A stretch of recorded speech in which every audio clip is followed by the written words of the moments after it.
Es el principio de legitimidad del sistema y está por fuera del sistema. La norma básica es la forma que tiene toda norma para ser llamada norma jurídica. Hay cierta confusión porque es verdad que a veces Kelsen es confuso y dice que la norma fundamental es la Constitución. No. El derecho tiene una forma piramidal, porque se parte de una norma, que en general es la Constitución. Hoy en día se dice también que son los tratados internacionales, pero en la época de Kelsen es la Constitución, y de ahí van surgiendo las demás. Ahora me voy a referir un poquito a eso. Pero la Constitución es la Constitución, la norma fundamental es la norma fundamental, la norma básica es la norma básica. Además de la validez de la norma individualmente considerada, hay un sistema general de normas que tiene que respetar una forma. La forma que debe respetar es que la norma inferior se deduzca de la superior. Así de fácil. En otras palabras, que no contradiga a la superior. O en otras palabras, cuando hay normas que se contradicen, una va a prevalecer sobre otra, una va a ser anulada o derogada, o como quiera. La que es derogada, anulada o deja de existir, era la inferior. La que prevalece es porque es superior, ¿no? Ninguna norma puede contradecir la Constitución. A partir de la Constitución surgen las demás, ¿no? Ninguna norma inferior al Código puede contradecir el Código, etc. Acá hay una subaclaración que hay que hacer, que es que Kelsen suele usar la palabra deducción. Y la utiliza en un sentido amplio. Es importante que no la repitamos por repetir esa palabra. Porque existe deducción cuando hay un razonamiento. Hay un razonamiento cuando tenemos premisas de las cuales se deduce una conclusión, ¿no? Un razonamiento, P entonces Q. P sí o sí se da Q. No hay posibilidad de que sea otro. De hecho, Q es escribir de otra manera lo mismo que está ahí arriba, ¿no? Ahí hay una deducción, cuando sí o sí no puede darse otra cosa que no sea Q, ¿no? En términos de ejemplo, si llueve me mojo. Ahí hay un razonamiento. Ahora bien, si nosotros prestamos atención a las normas jurídicas, siempre vamos a encontrar normas, o es muy posible que encontremos normas de las cuales se deducen otras. Pero esa palabra deducción es muy general. ¿Por qué? Porque puede existir una norma general y no necesariamente de esa norma general se va a deducir alguna otra. Esa otra que surge de la general no la debe contradecir. Pero eso no significa técnicamente, estrictamente, no significa que ya estuviera contenida en esa norma general, sino que simplemente no la puede contradecir, que de alguna manera deriva de, pero que no es conclusión como en un razonamiento. Bueno, de todas maneras, la validez general de un sistema consiste en que las normas inferiores surgen de las superiores, que no las pueden contradecir. Así el sistema es coherente, ¿no? El otro término importante es el de la eficacia. Kelsen es consciente que el derecho no puede ser un libro maravilloso, puro, pulcro, en teoría perfecto, encerrado en una cajita de cristal en una biblioteca. El derecho regula comportamientos. Entonces, cuando un legislador crea una norma, la crea para tratar de evitar o aliviar la cantidad de veces que se da un acto antijurídico, por ejemplo. El tema es ver si eso se cumple o no, ¿no? Cuando algo se cumple sin que importe el costo, sin que importe cuántos juzgados se necesitan para que una norma se cumpla, cuántas legislaturas se necesitan para crear las normas, etc. Cuando simplemente se cumple, esa norma es eficaz. La palabra eficacia significa que algo efectivamente se cumple. ¿Y cuándo se va a cumplir la norma? Yo creo un acto antijurídico y si se da el acto antijurídico, le debe seguir la sanción. La intención original del legislador es que el acto antijurídico no se cumpla. Se crea el acto antijurídico de homicidio para que los homicidios no se sigan cumpliendo. Entonces la norma se va a cumplir en primer lugar si el acto antijurídico no se produce. Entonces ahí la norma es eficaz. Ahora bien, lo que en la práctica pasa es que se van cumpliendo los actos antijurídicos igual y entonces hay que ver si se sancionan o no. Entonces, también es eficaz la norma cuando, habiéndose producido el acto antijurídico, también se da la sanción. ¿Cuándo se va a cumplir? ¿Cuándo va a ser eficaz la norma? Cuando el acto antijurídico directamente no se cumpla o cuando, habiéndose cumplido el acto antijurídico, también se cumple la sanción. En un número suficientemente grande de casos. Supónganse que hay, no sé, tantos miles de homicidios al año y se crea la norma según la cual se sanciona cuando se cumple el homicidio. Y el homicidio no desaparece, pero baja muchísimo su cantidad. Cada sistema jurídico sabe o considera si la norma se cumplió o no, ¿no? Entonces, si se pasó de 100 a 50, tal vez para un sistema se está cumpliendo bien, tal vez para otro no, tal vez tiene que bajar a 2, o a 1, o a nada. Cada sistema se autorregula en ese sentido. Entonces, ¿es eficaz o no? De acuerdo a lo que cada sistema considere, ¿no? También es importante ver qué pasa con el sistema en general. ¿Por qué? Porque en todo sistema jurídico hay normas que no son eficaces. En la Ciudad de Buenos Aires, ahora Ciudad Autónoma de Buenos Aires, hay un edicto que sostiene que está prohibido besarse en lugares públicos. Esa norma no se cumple. Sin embargo, tampoco se sanciona, ¿no? Entonces, ¿qué pasa? Esa norma no se sanciona, pero el sistema jurídico no explotó, no implosionó, no desapareció, no se cambió totalmente por otro.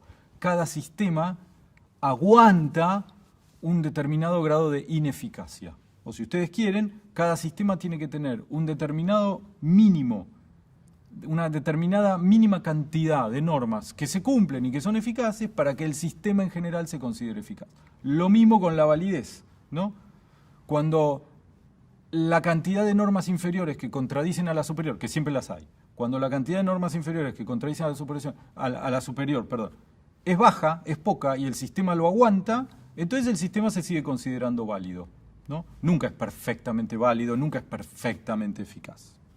Bien, ese es un tema que necesitaba explicar. Otro tema que me parece importante es el que me refería al principio en el sentido de que para Kelsen cualquier norma que cumpla con la forma de la norma básica, es decir, juicio hipotético, el deber ser coactivo dictado por autoridad competente, entonces es norma jurídica y la tenemos que aceptar como tal. Hay una discusión muy interesante que solo voy a mencionar, que no vamos a profundizar acá ahora en este video, que tiene que ver con el nazismo. ¿Qué le pasa a Kelsen con el nazismo? El nazismo, entre otras cosas, fue un sistema jurídico y tenía sus normas. ¿Hay derecho ahí o no hay derecho ahí? ¿Qué es lo que pasa? Mucha doctrina dice, incluso Kelsen en varios textos lo dice, que ahí ya no hay derecho, que eso era, digámoslo así, con cierta libertad, salvajismo y a otra cosa.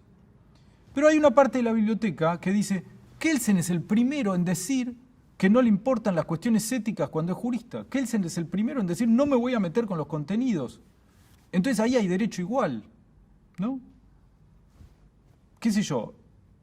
Einstein decía que sus principios de la física y que también la química y también la aritmética y qué sé yo, construyeron la bomba atómica. Él no te va a decir, ahí no hay física. En todo caso te va a decir, ahí hay física utilizada para degradar al género humano, para generar destrucción, lo que quieras. Pero no es que no hay física, ¿no? Es una discusión interesante, que yo solo quiero nombrar para que se sepa que está. Cada uno tomará la posición que le parezca mejor. Otro tema importante que quiero mencionar, lo nombré al pasar, pero es interesante y no tiene que quedar sin ser nombrado. Kelsen llama teoría pura del derecho a su texto, no solamente porque hay derecho donde hay derecho y lo otro será otra cosa, sino por un tema interesante de Kant. Kelsen hablaba de Kant. En la teoría del conocimiento de Kant hay un tema que es muy importante, que no voy a desarrollar profundamente ahora, aunque me encantaría, pero no lo voy a hacer, y es que hay cierta realidad en nuestro conocimiento que no está ahí afuera en las cosas, sino que está dentro nuestro y que es la condición de la posibilidad de percibir fenómenos o cosas. Kant dice fenómenos, por supuesto. La intuición pura del tiempo, la intuición pura del espacio, las categorías, en realidad están en nosotros, como si fuera la Matrix, ¿no? Que es lo que a nosotros nos permite percibir como percibimos. La práctica es la que es porque primero nosotros la condicionamos como la ordenamos previamente antes de haberla percibido, ¿no? En este sentido también Kelsen llama teoría pura del derecho a su teoría pura. Kant había utilizado este término, y entonces Kelsen te dice, mira, esta es como la hielera, ¿viste? Que le metés agua, entonces los hielos tienen la forma que tienen. Antes de abordar el derecho, yo quiero decirte que esta va a ser la forma. Si las normas encajan en esta forma, entonces ahí hay derecho. En ese sentido es pura, es la que hace posible la experiencia jurídica, ¿no? En ese sentido. Y finalmente, para que nos entendamos mejor, hay muchos ejemplos que a nosotros nos ayudan a entender el positivismo de Kelsen, ¿no?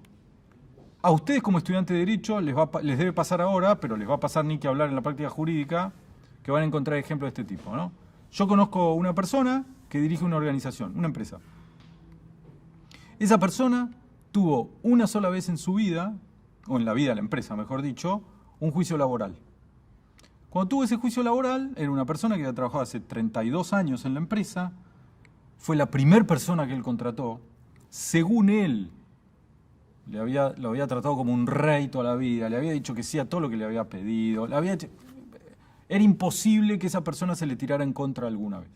Y un día, de la noche a la mañana, esta persona no fue a trabajar, le mandó una carta de documento. ¿Por qué? Porque en su momento le había pedido, para tener más tiempo para su vida personal, tener menores responsabilidades. Y entonces él lo aceptó. Pero como le tenía confianza, no le dijo, mandame el telegrama de renuncia y te tomo en otro cargo, o pedime licencia en este cargo. Entonces, para el derecho, se supone que el empleador, que es el que tiene más poder, es el que lo está rebajando de categoría. Y eso está prohibido.